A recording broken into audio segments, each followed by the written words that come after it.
Hello guys, Pranav Jandak here. आज चालू करते हैं हाउस प्रॉपर्टी का revision, income from house property, जो कि अपना दूसरा हेड है। पहला हेड सैलरी हमारा हो चुका है। Income from house property as always, जैसे कि हेड्स ऑफ इनकम में एक चार्जिंग सेक्शन होता है, हाउस प्रॉपर्टी में भी एक चार्जिंग सेक्शन है, सेक्शन 22। सेक्शन 22 से लेकर सेक्शन 27 तक हाउस प्रॉपर्टी में कवर्ड है। ठीक है, ये जो नोट्स यूज कर रहे हैं हम इस वीडियो में, ये नोट्स आपको मिल जाएंगी मेरे टेलीग्राम चैनल पे, जिसका नाम है प्रणव जांडक एकेडमी, या आप डायरेक्टली मेरे एप्लीकेशन जो कि प्ले स्टोर पे अवेलेबल है उसमें से भी ले सकते हैं। सर चलिए देखते हैं अब बेसिस ऑफ चार्ज। सेक्शन 22 आपको चार्जिंग सेक्शन बताता है सर कौन सी इनकम हाउस प्रॉपर्टी में चार्ज होती है, मतलब किस इनकम पे हाउस प्रॉपर्टी में टैक्स लगता है। तो मैं आपको बता दूं, सिर्फ रेंटल इनकम हाउस प्रॉपर्टी में आती है। अगर आपने घर बेचा है और उससे आपको कोई इनकम हो रही है तो वो इनकम हाउस प्रॉपर्टी में नहीं, वो इनकम कैपिटल गेन्स सेक्शन 45 का पार्ट बनेगा। ठीक है, ओके। तो हाउस प्रॉपर्टी के अंदर टैक्सेबल होने के लिए क्या क्या होना चाहिए, देखो यहां पे एक बात मैंने लिखी है, एनएवी इज टैक्सेबल। टैक्स का भी लगता है नेट एनुअल वैल्यू पे। बहुत सारे लोग ये कंसेप्शन में जी रहे हैं कि सर टैक्स लगता है रेंटल इनकम पे। जी नहीं, रेंट पे टैक्स नहीं लगता। जो आप रेंट रिसीव होता है उस पर टैक्स नहीं लगता। हां, मानते हैं कि जो रेंट है वो एक पार्ट होता है एनुअल वैल्यू कैलकुलेट करने का। पहली बात जो आपको ध्यान में रखने की है वो। सेकंड, हाउस प्रॉपर्टी में टैक्सेबल होने के लिए क्या क्या कंडीशंस है। पहली बात तो सर आपके पास होना बिल्डिंग, प्लस बिल्डिंग के साथ लैंड भी हो सकता है। बिल्डिंग रही, उसको रेंट पे दिया, इनकम हाउस प्रॉपर्टी में टैक्सेबल है। बिल्डिंग के साथ अगर लैंड अटैच्ड है, जैसे आपके घर के बाजू का गार्डन, तो बाजू का गार्डन अगर आप रेंट पे देते हो तो उसकी इनकम आईएफओएस में नहीं, हाउस प्रॉपर्टी में टैक्सेबल होंगी। ठीक है ना। गार्डन जो बिल्डिंग के साथ में अटैच्ड है, कोई भी लैंड जो बिल्डिंग के साथ में अटैच्ड है, that land is equivalent to house property only for the purpose of income tax. ठीक है, ओके सर। अगर आपने वैकेंट लैंड को रेंट आउट किया तो वो आईएफओएस में टैक्सेबल होंगी। मतलब मेरा कोई प्लॉट ऑफ लैंड पड़ा है, उसको मैं रेंट आउट कर रहा हूं तो वो मेरे आईएफओएस में टैक्सेबल होंगी। सेकंड थिंग, दूसरी जो होती है हाउस प्रॉपर्टी का ओनरशिप।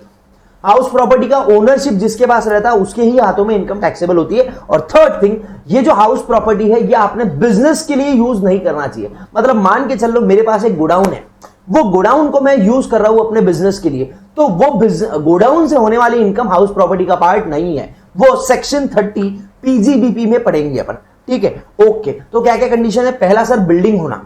बिल्डिंग मतलब क्या है, घर की बात कर रहे हैं। हाउस प्रॉपर्टी मतलब घर क्या नहीं, हाउस प्रॉपर्टी मतलब जो सिर्फ जिसमें आप रहते हो वो घर की बात नहीं कर रहे। एनी टाइप ऑफ बिल्डिंग, कोई भी बिल्डिंग अगर आप रेंट पे देते हो तो उससे होने वाली रेंटल इनकम हाउस प्रॉपर्टी में टैक्सेबल होंगी। जबकि रेंटल इनकम पे टैक्स नहीं लगता डायरेक्टली, अब नेट एनुअल वैल्यू पे टैक्स लगता है, और वो नेट एनुअल वैल्यू निकालते वक्त एक पार्ट आता है रेंटल इनकम। ओके सर, ठीक है।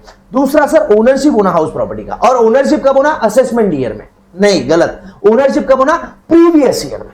क्या बोल रहे हैं, देखो प्रीवियस ईयर 1920 में मेरे पास ओनरशिप थी। अब सारा शहर जानता है कि 1920 की इनकम पे टैक्स लगता है असेसमेंट ईयर 2021 में।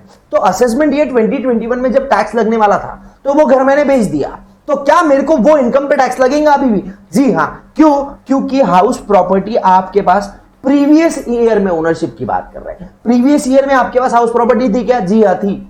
हमने असेसमेंट ईयर में बेचा, कोई फर्क नहीं पड़ता, इनकम पे टैक्स लगेगा। ओनरशिप में डीम्ड ओनरशिप भी आती है, सेक्शन 27 में बताया है डीम्ड ओनरशिप क्या होती है। ओनरशिप बेनिफिशियल रही तो भी चलता, मतलब अगर आप बेनिफिशियल ओनर हो किसी हाउस प्रॉपर्टी के तो भी आपकी इनकम यहां टैक्सेबल होगी। अब सर मेरे पास बिल्डिंग की ओनरशिप नहीं है और फिर भी मेरे को रेंटल इनकम हो रही है, क्या ये पॉसिबल है? जी हाँ, ये पॉसिबल है। सब लेटिंग के केस में किसी और की बिल्डिंग को मैंने रेंट पे लिया और मैंने अपनी ये रेंटेड बिल्डिंग को किसी और को रेंट पे दिया, तो इसको बोलते हैं सबलेटिंग। तो ये सबलेटिंग से जो मेरे को इनकम होगी वो टैक्सेबल होती है हाउस प्रॉपर्टी में। मान के चलो मैंने मिस्टर ए से हाउस प्रॉपर्टी रेंट पे दी 10,000 रुपए महीने से, और मैंने मिस्टर बी को हाउस प्रॉपर्टी रेंट पे दी 12,000 रुपए महीने से। तो मेरे हाथ में जो ये 12,000 माइनस 10,000 2,000 की इनकम होगी, ये हाउस प्रॉपर्टी में नहीं आईएफओएस में टैक्सेबल होगी, क्योंकि ये जो हाउस प्रॉपर्टी से रेंटल इनकम हो रही है ये मेरी ओनरशिप नहीं है इस पे। ठीक है, ओके सर। अगर हाउस प्रॉपर्टी में डिस्प्यूट है तो वो केस में जो आदमी इनकम टैक्स डिपार्टमेंट बोलता है, अरे एक सेकेंड, जो आदमी इनकम टैक्स डिपार्टमेंट बोलता है वो ओनर माना जाएगा। टिल कोड डिसाइड करता है, ठीक है। अगर आपने हाउस प्रॉपर्टी को सेल किया तो वो सेल से होने वाली इनकम कैपिटल गेन में जाती है, ठीक है। उसके बाद में आता है rental income from house property held as stock in trade. ये एक रिलैक्सेशन था, ये इसमें एक अमेंडमेंट आया है, इसको अब नील कर दिया है 2 साल के लिए। सर ये अमेंडमेंट किसके लिए था सर? ये अमेंडमेंट था रियल एस्टेट वाले लोग जो कि फ्लैट्स बना के रखते हैं बट बहुत सारे फ्लैट बिकते नहीं, तो फिर ये क्या करते हैं, ये रजिस्ट्री अपने नाम पे करवा लेते हैं। तो कहते हैं कि अगर आपकी हाउस प्रॉपर्टी, आपका स्टॉक इन ट्रेड है, आपका बिजनेस करते हैं उसमें आप, मतलब आप real estate agent, sorry real estate वाले हो जो डेवलप कर रहे हैं, वो केस में बोलते हैं अगर आपने हाउस प्रॉपर्टी को रेंट आउट नहीं किया है, अगर आपने हाउस प्रॉपर्टी को रेंट आउट नहीं किया है तो 2 साल तक जो फाइनेंशियल ईयर में कंस्ट्रक्शन कंप्लीट हुआ, वो फाइनेंशियल ईयर एंड होने के अगले 2 साल तक आपके हाउस प्रॉपर्टी का एनुअल वैल्यू 0 रहेगा, एनुअल वैल्यू 0 रहेगा from the end of financial year in which completion certificate is issued if not let out for such period। अगर आप बिल्डर हो और आपने घर बना के रखे खाली पड़े हैं एंड अगर वो घर आपने लेट आउट नहीं किए तो 2 साल तक जो फाइनेंशियल ईयर में कंस्ट्रक्शन कंप्लीट हुआ, कंप्लीशन सर्टिफिकेट आया, वो फाइनेंशियल ईयर एंड होने के अगले 2 साल तक आपका एनुअल वैल्यू 0 रहेगा, आपको उस पर कोई टैक्स नहीं लगेगा अगर आपने उसको लेट आउट नहीं किया है तो। नेक्स्ट थिंग आता है सर कंपोजिट लेटिंग, मतलब हाउस प्रॉपर्टी के साथ आप और कोई एसेट लेट आउट कर रहे हैं तो आपको देखना है ये लेटिंग सेपरेबल है या नहीं है। अगर ये लेटिंग सेपरेबल है तो जो हाउस प्रॉपर्टी की इनकम है वो हाउस प्रॉपर्टी में जाएंगी और जो बाकी अदर एमिनिटीज है जो आप हाउस प्रॉपर्टी के साथ प्रोवाइड कर रहे हो उनकी इनकम IFOS या PGBP में जाएगा, as the case may be. और अगर लेटिंग सेपरेबल नहीं है तो वो केस में पूरा का पूरा इनकम PGBP या IFOS में जाएगा। एग्जाम्पल यहां पे दिए हैं होटल बिजनेस या फिर पेइंग गेस्ट वाले, ठीक है। यहां बात एक ध्यान में रखने की है कंपोजिट लेटिंग के केस में, ये बहुत इंपॉर्टेंट बात है जो आपको ध्यान में रखने की है, नोट। अब समझो आपको, सिंस अभी ये रिवीजन चल रहा है तो आई अज्यूम कि आपको स्टैंडर्ड डिडक्शन जो सेक्शन 24A में मिलता है, सॉरी सेक्शन 24A में मिलता है वो आपको पता होगा, 30% का स्टैंडर्ड डिडक्शन मिलता। अब 30% का स्टैंडर्ड डिडक्शन हाउस प्रॉपर्टी में मिलता है, इसका मतलब क्या, क्यों मिलता? क्योंकि बाकी कोई एक्सपेंसेस का डिडक्शन हाउस प्रॉपर्टी में हमको नहीं मिलता, जैसे लाइट चार्जेस, मेंटेनेंस वगैरह ये चीजों का डिडक्शन हमको हाउस प्रॉपर्टी में नहीं मिलता। तो इन केस अगर आपकी लेटिंग सेपरेबल रही एंड हाउस प्रॉपर्टी से होने वाली इनकम हाउस प्रॉपर्टी में टैक्सेबल हो जाएगी, बट जो अदर एमिनिटीज का रेंट आ रहा है वो टैक्सेबल होता है PGBP या IFOS में। तो जब आप हाउस प्रॉपर्टी की इनकम कैलकुलेट करोगे उसमें तो आप नॉर्मल 30% का स्टैंडर्ड डिडक्शन दोगे, इसके अलावा कोई और खर्चों का डिडक्शन नहीं लोगे। बट जब आप PGBP या IFOS की इनकम कैलकुलेट करोगे, कौन सी, रेंटल इनकम, अदर एमिनिटीज की, तो याद रखना कि जो अदर फैसिलिटीज के एक्सपेंसेस है उनका डिडक्शन आपको PGBP या IFOS में मिलता है। क्यों? PGBP या IFOS में ऐसा कोई स्टैंडर्ड डिडक्शन की बात नहीं की है। सर हाउस प्रॉपर्टी में स्टैंडर्ड डिडक्शन दिया है इसलिए बाकी खर्चों का डिडक्शन नहीं मिलता, वो 30% का एक साथ स्टैंडर्ड डिडक्शन दे दिया, बोले लो सबको, इसके बाद में कोई और खर्चों की बात मत करना। बट PGBP और IFOS में ऐसा डिडक्शन दिया नहीं है तो वहां पे हम एक्सपेंसेस का डिडक्शन अलग से लेंगे। ओके, अगर फॉरेन हाउस प्रॉपर्टी है तो हाउस प्रॉपर्टी फॉरेन में सिचुएटेड है, इसका मतलब क्या है, income accrued outside India, income accrued outside India. तो सर ये तो नॉन रेसिडेंट को टैक्सेबल नहीं हो सकती। मैंने बोला रुक जा, पहली बात तो ROR को फॉरेन इनकम भी टैक्सेबल होती है, ROR के केस में कोई लफड़ा नहीं है। RNOR और नॉन रेसिडेंट इनके केस में लफड़ा है क्योंकि इनको फॉरेन इनकम पे टैक्स नहीं लगता, रेसिडेंशियल स्टेटस में अपन ने देखा है, तो इनको सिर्फ इंडियन इनकम पे टैक्स लगता। और ये अपनी जो हाउस प्रॉपर्टी है फॉरेन वाली, ये कहां है, इंडिया के बाहर, मतलब अक्रूड आउटसाइड इंडिया। अब ये फॉरेन हाउस प्रॉपर्टी जिसकी इनकम अक्रूड आउटसाइड इंडिया रहती है, इस पे अगर नॉन रेसिडेंट या NOR को टैक्स लगना चाहिए तो वो होनी चाहिए इंडियन इनकम। और इंडियन इनकम होने के लिए अब एक ही रास्ता बचा है, रिसीव्ड इन इंडिया, क्योंकि अक्रूड इन इंडिया तो पॉसिबल नहीं है क्योंकि हाउस प्रॉपर्टी इंडिया के बाहर है। तो अगर ये इनकम इंडिया में रिसीव हुआ तो ही टैक्सेबल रहेगा। टैक्सेबल रहेगा किसको, ROR को तो हमेशा टैक्सेबल रहेगा, whether or not such income is brought into India। RNOR या नॉन रेसिडेंट को टैक्सेबल रहेगा only if it is received in India. और जब आप फॉरेन हाउस प्रॉपर्टी की इनकम कैलकुलेट करोगे तो याद रखना म्युनिसिपल टैक्सेस का डिडक्शन आपको मिलता है, बट कब, जब TDS की प्रोविजंस सैटिस्फाई किया है आपने तब। ओके, क्लियर है? हाउस सर, यहां तक सब क्लियर है। अब सर इनकम हाउस प्रॉपर्टी की कंप्यूट कैसे करना? आप निकालेंगे ग्रॉस एनुअल वैल्यू, उसमें से माइनस करेंगे म्युनिसिपल टैक्सेस, ये आ गया आपका net annual value. Net annual value में से दो डिडक्शन आते हैं, सेक्शन 24A का स्टैंडर्ड डिडक्शन होता है, ये डिडक्शन सबको मिलता है इररिस्पेक्टिव ऑफ एनी पर्सन, कोई चीज नहीं, प्लस ध्यान रखना, अच्छा चलो ठीक है, 24B का मिलता है deduction interest on borrowed capital का, और ये दोनों डिडक्शन 24A 24B माइनस करने के बाद हाउस प्रॉपर्टी की इनकम आ जाती है। आपको सिर्फ ये दो डिडक्शन मिलते हैं, एक दो, ये डिडक्शन सबको मिलता है, सेकेंड वाला डिडक्शन उन्हीं को मिलता है जिन्होंने घर बनाने के लिए लोन लिया है, बराबर? ओके सर, ये स्टैंडर्ड डिडक्शन इसलिए दिया है क्योंकि इसके अंदर सारे खर्चे आ गए, इसके अलावा और कोई खर्चों का डिडक्शन आपको नहीं मिलेगा। सर ग्रॉस एनुअल वैल्यू कैसे निकालना है? सेक्शन 23 बताता है ग्रॉस एनुअल वैल्यू कैसे निकालना है। एक्सपेक्टेड रेंट और actual rent whichever is higher, expected rent और actual rent whichever is higher. Expected rent आप कैसे निकालोगे? म्युनिसिपल वैल्यू और fair rent whichever is higher, municipal value और फेयर रेंट दोनों को कंपेयर करना, whichever is higher subject to maximum of standard rent. जैसे मेरा म्युनिसिपल वैल्यू है समझ लो 1,50,000, फेयर रेंट है सर मेरा समझ लो 1,20,000, दोनों में से कौन सा हाइयर है? ये, इसको हाइयर, ये दोनों में से जो भी हाइयर है ना, ये हाइयर को कंपेयर करेंगे आप स्टैंडर्ड रेंट से, और ये स्टैंडर्ड रेंट प्लस ये जो भी हाइयर है, ये दोनों में से जो भी लोअर रहेगा वो आपका हो जाएगा एक्सपेक्टेड रेंट। ठीक है, एक बात ध्यान रखना कि एक्सपेक्टेड रेंट हमेशा आप होल ईयर का लेते हो, एक्सपेक्टेड रेंट आप हमेशा होल ईयर का लेते हो, इवन इफ एक्चुअल रेंट आप लेट आउट पीरियड का लेते हो, but expected rent whole year का लेते हो। एक्सपेक्टेड रेंट क्या आता है सर? म्युनिसिपल वैल्यू और fair rent whichever is higher subject to maximum कितना हो सकता है? Standard rent. अगर एग्जाम में आपको म्युनिसिपल वैल्यू, फेयर रेंट या स्टैंडर्ड रेंट, इन तीनों में से कोई जो दो चीज दिए तो जो दिया है उससे अपना काम चला लेना, वहां पे रोने का नहीं। और सर ये तीनों में से कुछ भी नहीं दिया है तो फिर वो केस में अपन सिर्फ अपना एक्चुअल रेंट से काम चलाते हैं।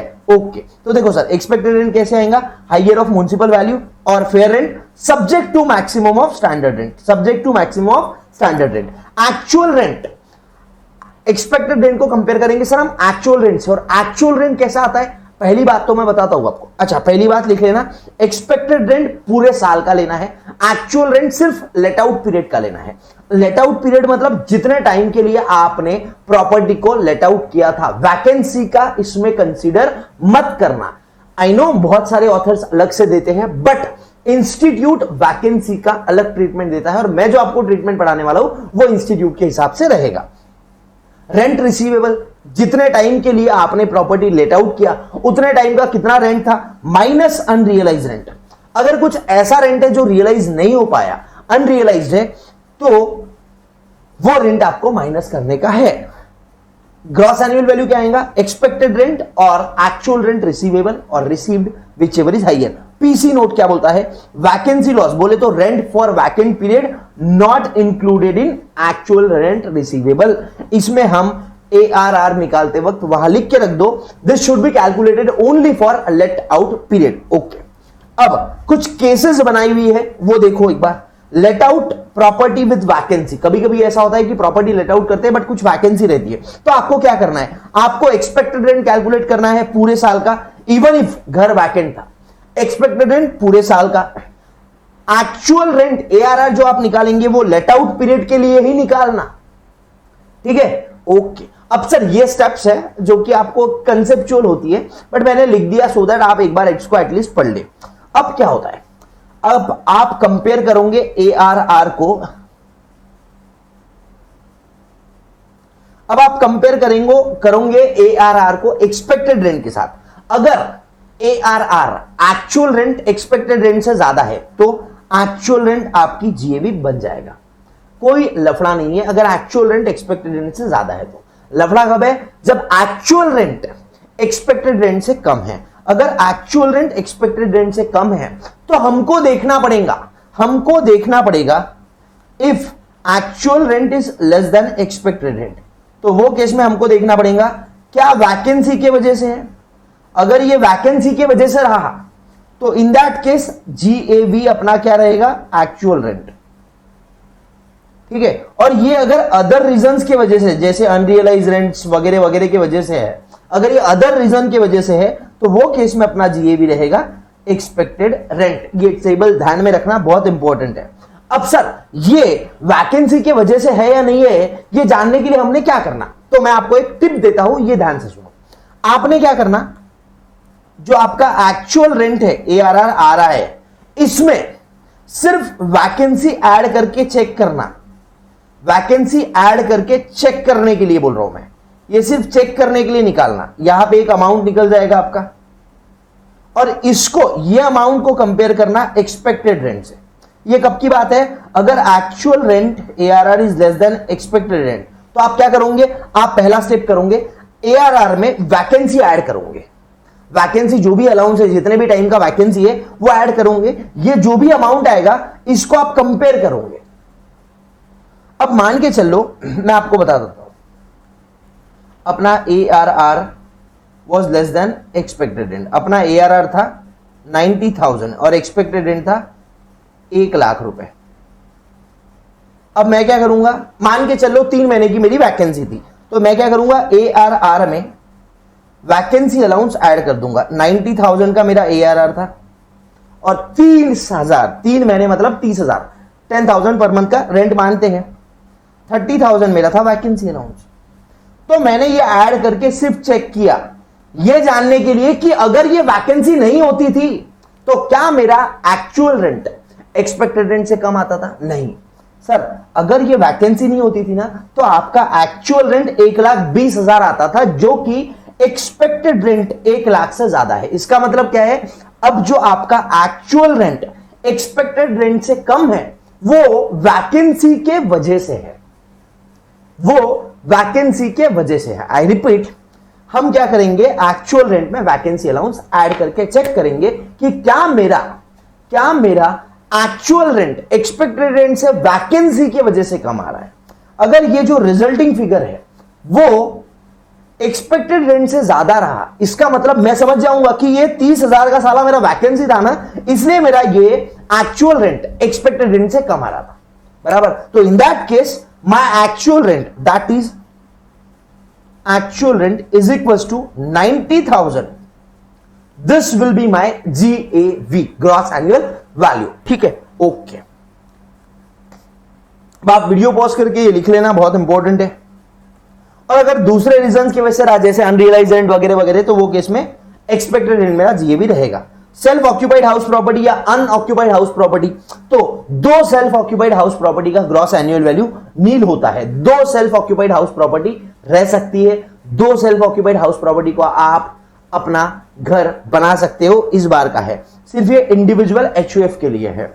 म्युनिसिपल टैक्सेस पेड का उस केस में डिडक्शन नहीं मिलेगा, तो वो केस में NAV 0 रहेगा। ये तो मैं आपको हमेशा से बताते आया हूं कि सेल्फ ऑक्यूपाइड हाउस प्रॉपर्टी का GAV 0 मत लो, डायरेक्ट NAV 0 ले लो, क्योंकि सेल्फ ऑक्यूपाइड हाउस प्रॉपर्टी के केस में म्युनिसिपल टैक्सेस का डिडक्शन नहीं मिलता। बट ये म्युनिसिपल टैक्सेस का deduction self occupied house property के केस में नहीं मिलता। ये बात आपको MCQs के लिए ध्यान में रहने को होना। Okay sir.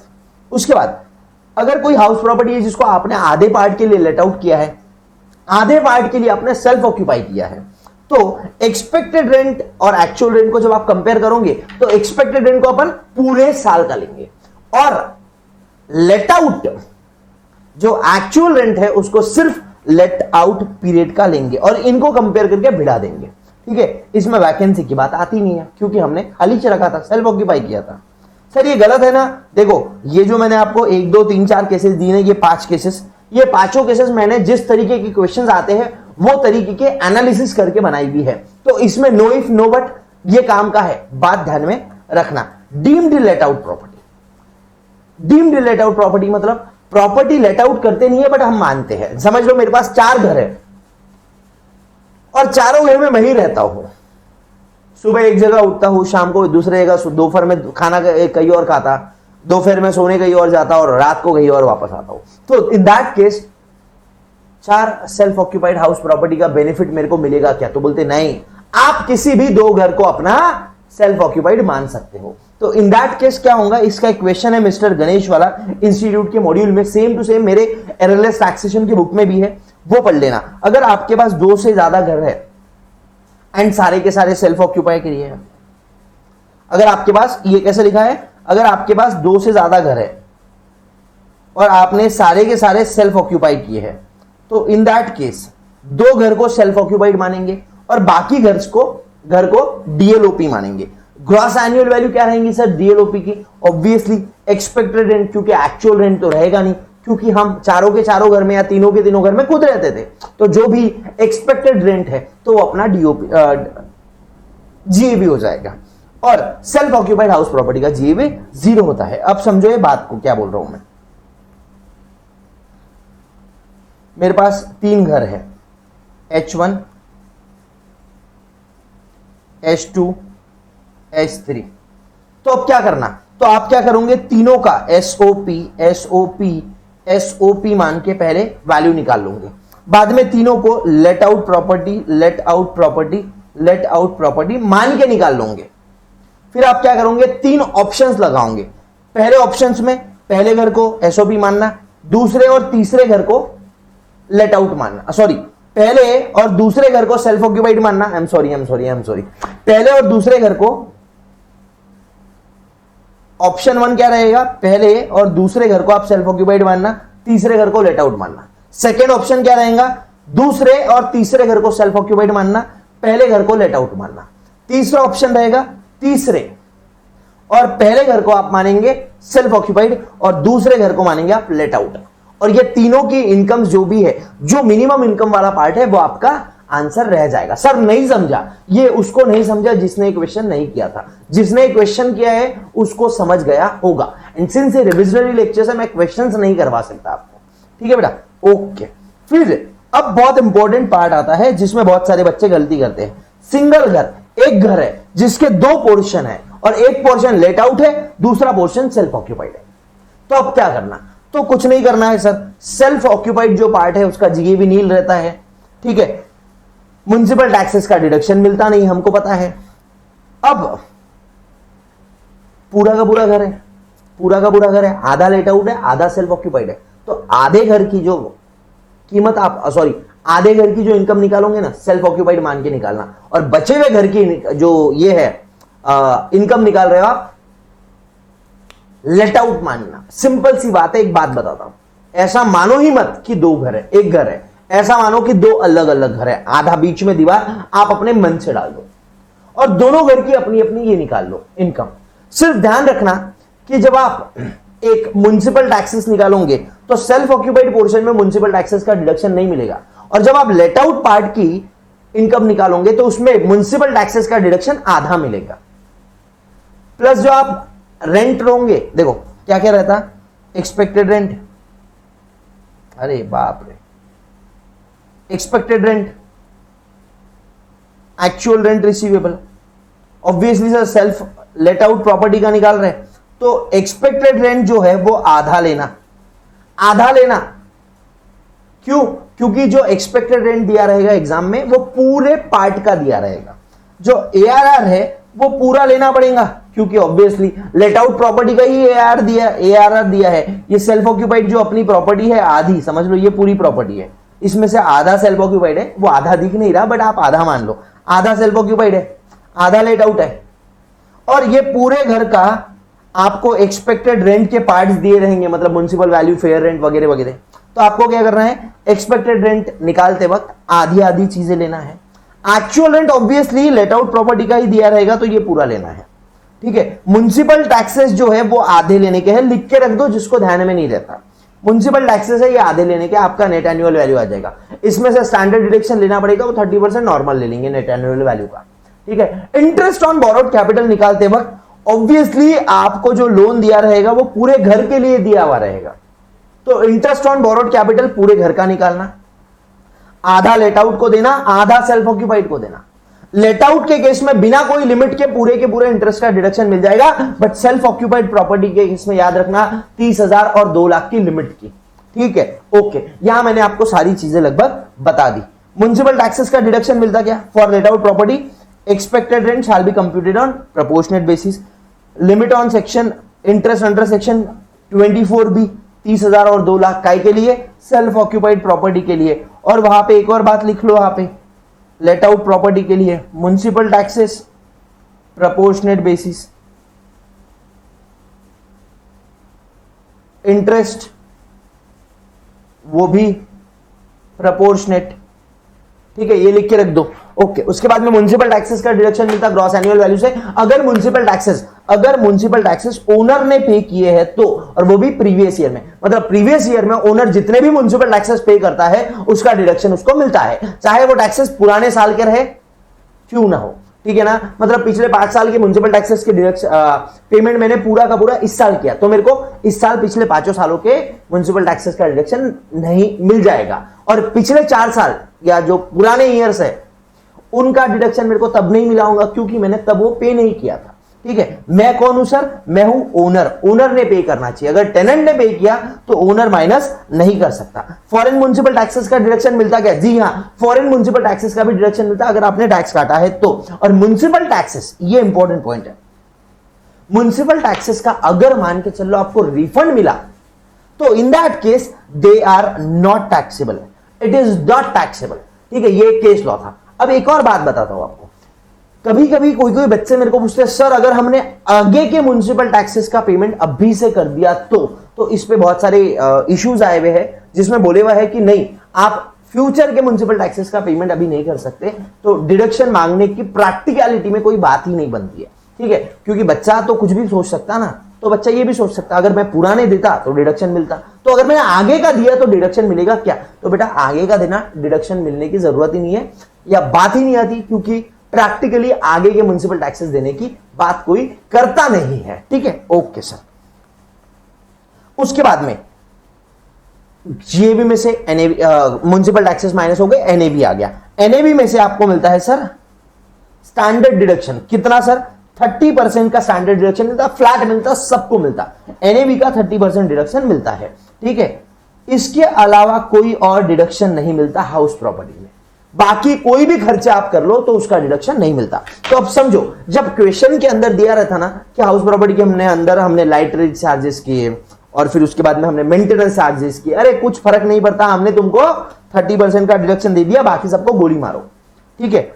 ओके, अब उसके बाद में 24B interest on borrowed capital, इसका डिडक्शन अक्रूवल बेसिस पे मिलता, मतलब आपने अगर घर के लिए लोन लिया है तो वो लोन पे जो इंटरेस्ट है उसका डिडक्शन आपको मिल जाएगा, और ये डिडक्शन अक्रूवल बेसिस पे मिलेगा। ये डिडक्शन आपको मिलेगा बेटा अक्रूवल बेसिस पे, मतलब इवन इफ आपने उसका इंटरेस्ट पे नहीं किया भी है, पे भी नहीं किया है, तो भी उसका डिडक्शन आपको मिल जाएगा। ये मैं इसलिए इतना स्ट्रेस कर रहा हूं क्योंकि पीजीबीपी में जब हम सेक्शन 43B देखेंगे तो उसमें हमको याद है कि बैंक्स, फाइनेंशियल इंस्टीट्यूशंस, एनबीएफसीज, इनको जो इंटरेस्ट हम पे करते हैं उसका डिडक्शन लेने के लिए हमको पेमेंट करना पड़ता है। हाउस प्रॉपर्टी में इंटरेस्ट का ऐसा कोई लफड़ा नहीं है। तो जो इंटरेस्ट है वो 2 टाइप का होता है, पहला होता है सर करंट प्रीवियस ईयर का इंटरेस्ट, और दूसरा होता है सर प्रायर पीरियड इंटरेस्ट। तो करंट प्रीवियस ईयर का इंटरेस्ट मतलब क्या? ये प्रीवियस ईयर का जो भी इंटरेस्ट है उसका डिडक्शन आपको पूरा का पूरा मिल जाता है।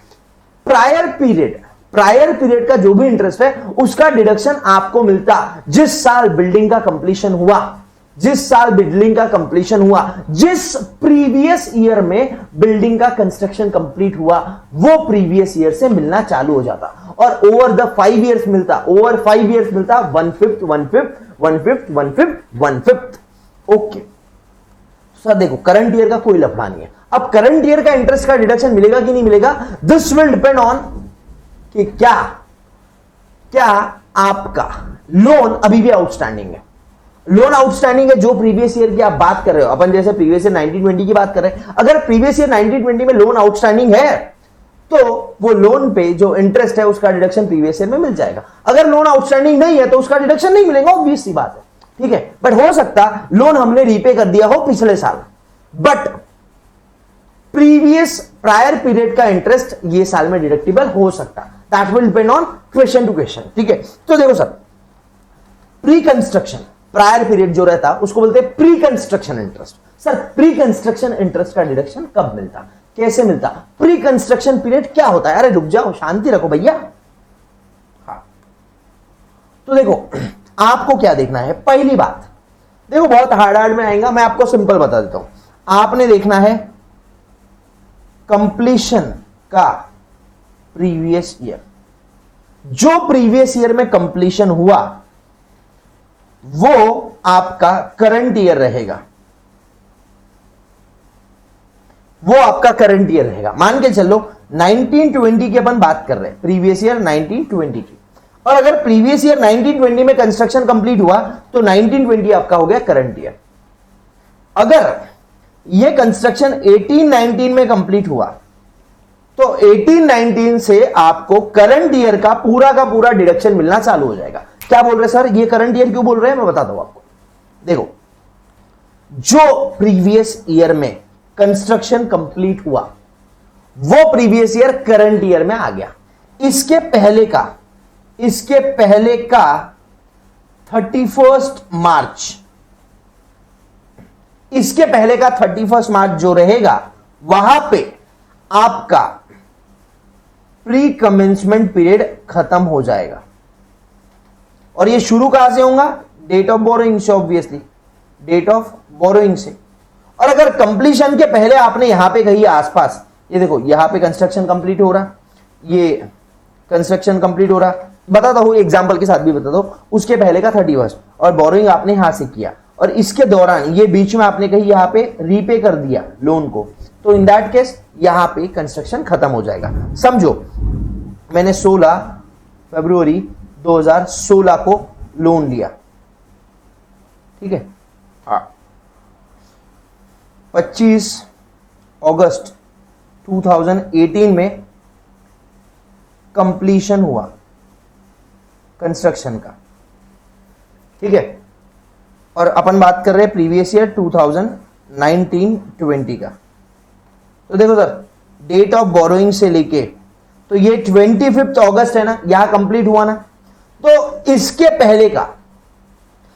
पहले का मैं आपको बता देता हूं, मैंने 20 लाख का लोन लिया था एट द रेट ऑफ 10%, मतलब पर ईयर का मेरा इंटरेस्ट था 2 लाख रुपीज, बराबर, ओके। 16 की जगह एक काम करो, मैं सिंप्लिसिटी के लिए लेता हूं 1 फरवरी या 1 अप्रैल लेता हूं, ठीक है। तो मेरा previous year, sorry, pre construction period खत्म कब होगा, ये जो कंप्लीशन है इसके, ये प्रीवियस ईयर कौन सा है सर, ये प्रीवियस ईयर है सर अपना 2018-19। इसके पहले का जो प्रीवियस ईयर है वो मेरा, वो लास्ट, उसके 31 को मेरा क्या कंस्ट्रक्शन, प्री कंस्ट्रक्शन पीरियड खत्म हो जाएगा। इसके पहले कौन सा 31 था, 31 मार्च 2018।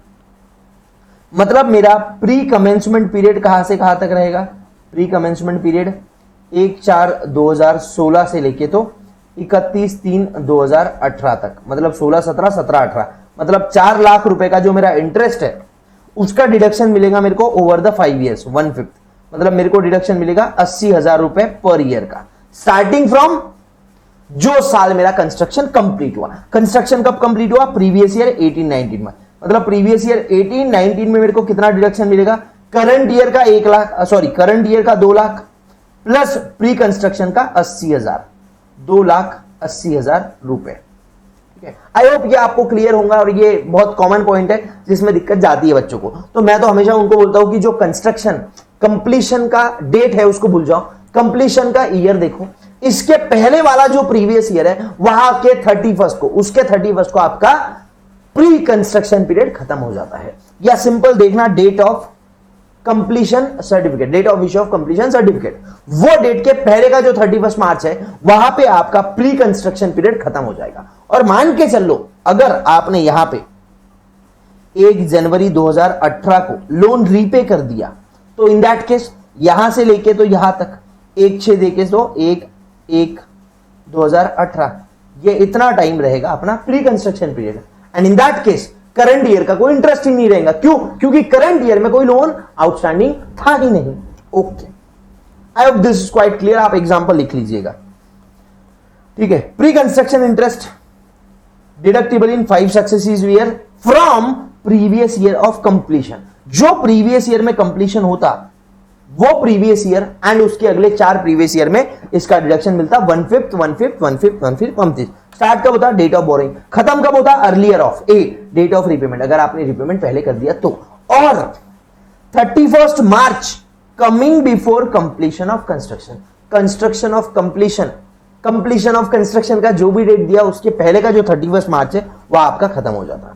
पीसी नोट क्या बोलते हैं कि जो भी प्री कंस्ट्रक्शन है, जो प्री कंस्ट्रक्शन पीरियड है उसका इंटरेस्ट एग्रीगेट होता, तभी के तभी आपको डिडक्शन नहीं मिलता। मतलब 2016-17 का अपने एग्जांपल में क्या डिडक्शन 16-17 में मिलेगा? नहीं मिलेगा। क्यों? क्योंकि घर ही खड़ा नहीं है। और घर क्यों खड़ा नहीं है? अरे कंप्लीशन का हुआ, और अगर कंप्लीशन नहीं हुआ तो इनकम नहीं है, और इनकम नहीं है तो उसके खर्चों का डिडक्शन काय में से देना? मैचिंग कंसेप्ट लगाना पड़ेगा ना। Interest will be aggregated from the date of borrowing till the end of previous year prior to previous year of completion of construction. Completion of construction जो प्रीवियस ईयर में हुआ उसके पहले तक के प्रीवियस ईयर का इंटरेस्ट अग्रीगेट किया जाएगा, ठीक है ना। And not till the date of completion of construction. Date of completion of construction से हमको कुछ नहीं लेना देना। Date of completion of construction तक प्री कंस्ट्रक्शन पीरियड नहीं रहता। प्री कंस्ट्रक्शन पीरियड रहता date of completion of construction के पहले आने वाले 31st मार्च तक। I hope this is clear. Which points to remember, ये ध्यान में रख लेना। फ्रेश लोन अगर आपने लिया है ओरिजिनल लोन को रीपे करने के लिए, तो वो फ्रेश लोन का इंटरेस्ट डिडक्टिबल रहता है। अगर आपने लोन को अरेंज करने के लिए ब्रोकरेज या कमीशन दिया तो उसका डिडक्शन आपको नहीं मिलेगा। अनपेड इंटरेस्ट है, उस पे आपने इंटरेस्ट पे किया तो उसका भी डिडक्शन नहीं मिलेगा। और अगर लोन इंडिया के बाहर से लिया है तो उसके इंटरेस्ट का डिडक्शन मिलता है अगर आपने टैक्स काटा है, ठीक है। ओके, अब सेल्फ ऑक्यूपाइड हाउस प्रॉपर्टी के केस में लिमिट होती है। लिमिट क्या होती है सर? अगर आपने सेल्फ ऑक्यूपाइड हाउस प्रॉपर्टी के लिए जो लोन लिया है वो लोन रिपेयर या रिनोवेशन ऑफ हाउस प्रॉपर्टी के लिए लिया है ऑन और आफ्टर 1/4/2019 तो 30,000 का है। लोन या रिपेयर्स के रिनोवेशन या रिपेयर के लिए लोन लिया है आपने हाउस प्रॉपर्टी के रिपेयर्स या रिनोवेशन के लिए लोन लिया है तो आपको डिडक्शन मिलेगा 30,000 का। अगर आपने हाउस प्रॉपर्टी खरीदने के लिए या कंस्ट्रक्ट करने के लिए लोन लिया है तो आपको डिडक्शन मिलेगा मैक्सिमम 2 लाख का। और ये लिमिट सिर्फ सेल्फ ऑक्यूपाइड हाउस प्रॉपर्टी के लिए है मेरे भाइयों और बहनों। लेट आउट हाउस प्रॉपर्टी या deemed to be let out house property के केस में ये लिमिट नहीं है। तो जब डीएलओपी का कैलकुलेशन आप करोगे तो ध्यान में रखना कि इवन इफ वो सेल्फ ऑक्यूपाइड है बट आप उसको मान रहे हो ना डीम्ड लेट आउट प्रॉपर्टी, तो डीम्ड लेट आउट प्रॉपर्टी के केस में कोई लिमिट नहीं रहेगा, ठीक है। ओके, और सिंस अब हम 2 सेल्फ ऑक्यूपाइड हाउस प्रॉपर्टी रख सकते हैं जिनके एनुअल वैल्यू नील रहेंगी, तो वो केस में क्या सर दोनों के लिए 30-30 हजार का लिमिट अलग है या दोनों के लिए 2-2 लाख का लिमिट अलग है? नहीं, ये जो 30,000 और 2 लाख का लिमिट है ये दोनों हाउस प्रॉपर्टी का कंबाइंड लिमिट है। इंटरेस्ट जो मिलता है हाउस प्रॉपर्टी 1 हाउस प्रॉपर्टी 2 दोनों की दोनों सेल्फ ऑक्यूपाइड है तो वो केस में 2 लाख का मैक्सिमम लिमिट है। Limit is applicable combinedly for 2 self occupied house property and not for each self occupied house property. Okay, अब दूसरा, आई होप यहां तक क्लियर है। अगर 1999 के पहले लिया है तो सर तो वो केस में चाहे आप रिपेयर्स के लिए लो चाहे आप एक्विजिशन के लिए लो हमेशा 30,000 का लिमिट रहेगा, ठीक है। ओके, और ये लिमिट सिर्फ सेल्फ ऑक्यूपाइड के लिए है। Sir treatment of income from owned house property, section 26 ये लास्ट सेक्शन है जो अपन पढ़ने वाले हैं। सेक्शन 27 डीम्ड ओनरशिप है, ये आप एक बार पढ़ लेना, कुछ खास काम का है नहीं। Exempt income from house property, कौन सी हाउस प्रॉपर्टी से इनकम एग्जम्प्ट है ये भी आप पढ़ लेना, ये कोई काम का नहीं है। और ये कंसेप्ट है जो मैं आपको पढ़ाऊंगा। अनरियलाइज रेंट कब माइनस करना है उसकी कुछ कंडीशंस दी है। टेनेंसी बोनाफाइड होना चाहिए, जो टेनेंट है उसने अपनी प्रॉपर्टी वैकेट करना चाहिए, खाली कर देना चाहिए, एंड या अगर वो वैकेट नहीं करना तो हमने स्टेप्स लेने चाहिए उससे वैकेट करवाने के। फिर तीसरा, ये घर खाली करवा दिया उसको दूसरा घर दिया वो भी नहीं चलेगा, टेनेंट आपका कोई और घर ऑक्यूपाई नहीं करना चाहिए। और चौथा, आप असेसिंग ऑफिसर को आपने रीजनेबल स्टेप्स लिए ये बता दो, या रीजनेबल स्टेप्स लो रिकवरी के लिए। अगर आपने ये सारे स्टेप्स लिए हैं तो ही अनरियलाइज रेंट जो एआरआर में से अपन ने माइनस किया था जीएवी कैलकुलेट करते वक्त वो माइनस कर सकते हैं। एग्जाम पॉइंट ऑफ व्यू से कोई काम का है नहीं, क्योंकि एग्जाम में दिया रहता all the conditions of rule 4 are satisfied, ठीक है ना। तो ये कोई काम का है नहीं एग्जाम पॉइंट ऑफ व्यू से। मेरे हिसाब से यहां पे 2 सेल्फ ऑक्यूपाइड हाउस प्रॉपर्टी कर लेना, मेरे हिसाब से ये भी कोई काम का नहीं है। इंस्टीट्यूट ने ये वाला तो एनुअल वैल्यू ऑफ 1 पैलेस निकाल ही दिया है। और ये चीजें हैं, ये आप इसको एक बार पढ़ लेना, ये थ्योरी है पूरा का पूरा, ठीक है, ओके। अब अपन आते हैं को-ओन्ड हाउस प्रॉपर्टी के केस में, और इसके बाद में एक अपना वो रहेगा अनरियलाइज रेंट, बाद में हो जाता है ये खत्म, ठीक है। सर को-ओन्ड हाउस प्रॉपर्टी के केस में आपको देखना है कि ये जो को-ओन्ड हाउस प्रॉपर्टी है, क्या ये सेल्फ ऑक्यूपाइड है, क्या ये लेट आउट है। अगर को-ओन्ड हाउस प्रॉपर्टी सेल्फ ऑक्यूपाइड रही, अगर को-ओन्ड हाउस प्रॉपर्टी मतलब क्या है, दो भाई मिलके वो घर में रह रहे हैं, तो in that case self occupied है तो ऑब्वियसली एनुअल वैल्यू सर उसका नील रहेगा, म्युनिसिपल टैक्सेस का डिडक्शन नहीं मिलेगा, नेट एनुअल वैल्यू उसका जीरो हो जाएगा, तो स्टैंडर्ड डिडक्शन मिलेगा नहीं, 30% of zero is zero. Interest का डिडक्शन मिलेगा 24B का, एंड याद रखना इंटरेस्ट का डिडक्शन दोनों को ओनर्स को, दोनों भाइयों को अलग अलग मिलेगा। मतलब अमोल को 2 लाख की लिमिट अलग से है, प्रणव को 2 लाख की लिमिट अलग से है, याद रखना है। डिडक्शन ऑफ 30,000 या 2 lakh under section 24B separately for each को ओनर, यही एक इंपॉर्टेंट दास्ता है अगर को ओनर्स सेल्फ ऑक्यूपाई कर रहा है। और अगर सर को ओनर ने सेल्फ ऑक्यूपाई नहीं किया, लेट आउट किया, तो भूल जाना ये को ओनरशिप वाला केस है। नॉर्मल कंप्यूट करना जो अभी तक हमने सीखा है, बराबर, नॉर्मली इनकम निकालना हाउस प्रॉपर्टी की, उसके बाद में दोनों को ओनर्स को बांट देना, उसके बाद में दोनों को ओनर्स को उनके रेशियो में, जो भी रेशियो में वो होल्ड करते हैं, जो भी रेशियो में उनके पास उसकी ओनरशिप है, जैसे 50-50, 40-60, तो वो रेशियो में बांट दीजिएगा। Income, compute income from house property as if there is one owner, normal मान के चलो, और उसके बाद में अपोर्शन कर दो एज पर देयर शेयर। अगर को ओनर्स के शेयर डेफिनाइट नहीं है तो फिर उसको एसोसिएशन ऑफ पर्सन की इनकम माना जाता है और एओपी का टैक्सेशन लगता है। ये कोई काम की लाइन है नहीं, क्योंकि एओपी का टैक्सेशन आपके सिलेबस में नहीं है। अगर पार्टनरशिप फॉर्म की हाउस प्रॉपर्टी रही तो पार्टनर के हाथों में टैक्सेबल रहेंगी, सॉरी फॉर्म के हाथों में टैक्सेबल रहेंगी, पार्टनर के हाथों में भी नहीं रहेंगी। ये भी डायलॉग कोई काम का आपके है नहीं। उसके बाद अब सेक्शन 25A इंपॉर्टेंट है बहुत, प्लस मैं आपको इसमें एक बात बताने वाला हूं जो कि आपको लगभग शायद पता नहीं होंगी। Unrealise rent and arrears of rent received subsequently, दोनों अलग अलग चीजें हैं, बट दोनों का सेक्शन 25A अब एक है। अब मैं उम्मीद करता हूं अनरियलाइज रेंट मतलब वो रेंट जो आपको मिलता नहीं है, ये सारी चीजें आपको पता होनी चाहिए। तो सर देखो, जो प्रीवियस ईयर में मेरे पास में अनरियलाइज रेंट था, वो मेरा एक्चुअल रेंट रिसीवेबल में से माइनस हुआ था। हाउ किया था हमने माइनस, और बाद में माइनस किया मतलब क्या है, इसका मेरे को डिडक्शन मिल गया, इसका मेरे को डिडक्शन मिल गया, मतलब ये अमाउंट पे मेरे को टैक्स नहीं लगेगा है। एंड बाद में जाके अनरियलाइज रेंट मेरे को रिकवर होता है, तो इन दैट केस ये अनरियलाइज रेंट टैक्सेबल रहेगा। तो बोला अच्छी बात है, बराबर है।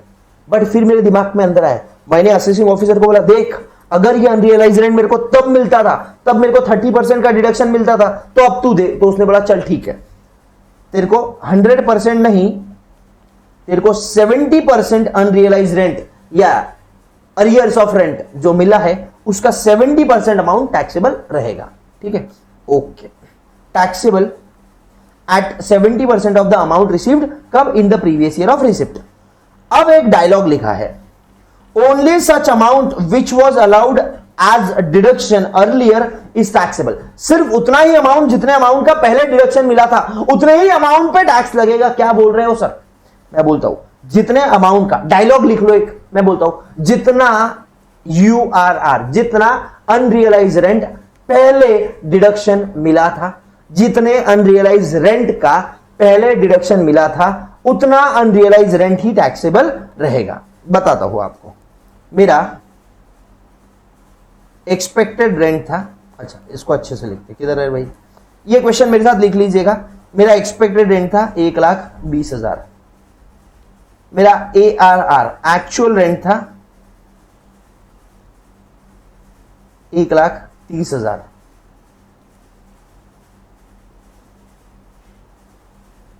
$1,50,000 पूरे साल भर का, ठीक है ना। बट मेरे को 40,000 का अनरियलाइज रेंट हुआ। कितना? 40,000 का मेरा हुआ सर अनरियलाइज रेंट, तो मेरा ARR आ गया 1,10,000 रुपए। ठीक है, 1, 2, विच एवर इज हाइयर, कौन से अमाउंट पे मेरे को टैक्स लगा होगा? 1,20,000 रुपए टैक्स लगा होगा, इस पे टैक्स लगा ना। क्यों सर? क्योंकि अरे कंपेयर किया ना, विच एवर इज हाइयर 1,20,000 और 1,10,000, विच एवर इज हाइयर, तो मेरे को टैक्स लग गया 1,20,000 पे। अब मेरा अनरियलाइज रेंट कितना था? 40,000। मेरे को डिडक्शन कितने का मिला? डिडक्शन कितने का मिला बताओ? 40,000 का डिडक्शन मिला? नहीं नहीं नहीं नहीं नहीं, 30,000 का डिडक्शन मिला। अरे देखो ना, 1,50 मेरा एक्चुअल रेंट था, मेरे को टैक्स कितने पे लगा? 1,20 पे। इसका मतलब क्या है? मेरे को अनरियलाइज रेंट का सिर्फ 30,000 का डिडक्शन मिला है, इवन इफ वो अनरियलाइज रेंट 40,000 है। सर कैसे? अरे भैया देखो, ये अनरियलाइज रेंट आपके एक्सपेक्टेड रेंट से भी कम हो गया, आपके एक्सपेक्टेड रेंट से भी ये एक्चुअल रेंट रिसीवेबल कम हो गया, क्योंकि आपका 40,000 का अनरियलाइज रेंट था। बट ये पूरा का पूरा 40,000 का आपको डिडक्शन नहीं मिला। अगर ये 1,50 में से 40,000 माइनस होने के बाद 1,10,000 पे अगर आपको टैक्स लगता था, तो हम बोलते थे कि हमको 40,000 का डिडक्शन मिला है। बट हमको टैक्स कितने पे लगा? 1,20 पे। इसका मतलब क्या? 1,50 माइनस 40 अगर करते तो 1,10 पे लगना चाहिए था, बट हमको टैक्स लगा 1,20 पे, क्योंकि हमारे ये ARR जो कि 1,10 है, उससे 1,20 एक्सपेक्टेड रेंट ज्यादा था। तो इसका मतलब 1,50 पे 1,50 माइनस 1,10 40,000, सॉरी 1,50 माइनस 40,000 1,10 पे लगना चाहिए था, लगा 1,20 पे। इसका मतलब हमको पूरे के पूरे 40,000 का डिडक्शन नहीं मिला, 30 का डिडक्शन मिला। मैं जितना समझाना था समझा चुका हूं, ठीक है। रिवीजन के लिए इतना ही काफी है। 30,000 का डिडक्शन मिला है। तो नेक्स्ट टाइम अगर ये अनरियलाइज रेंट मेरे को रिकवर हुआ, अनरियलाइज रेंट मेरे को 2 साल बाद उसके मन में भगवान आया, उसने मेरे को 35,000 रुपए दे दिए, तो क्या मेरे को 35,000 पे टैक्स लगेगा? जी नहीं सर, मेरे को 35,000 पे टैक्स नहीं लगेगा। मेरे को 30,000 का 70% ही टैक्सेबल रहेगा। 30,000 क्यों? क्योंकि मेरे को सिर्फ 30,000 का डिडक्शन मिला था। तो जितना डिडक्शन पहले मिला है उतने ही अमाउंट पे टैक्स आगे फ्यूचर में जब भी अनरियलाइज रेंट रिकवर होगा टैक्स लगेगा। ठीक है, thank you very much, bye bye, take care. अगर वीडियो पसंद आया तो वीडियो को लाइक कर देना और चैनल को सब्सक्राइब भी कर लेना। Bye bye.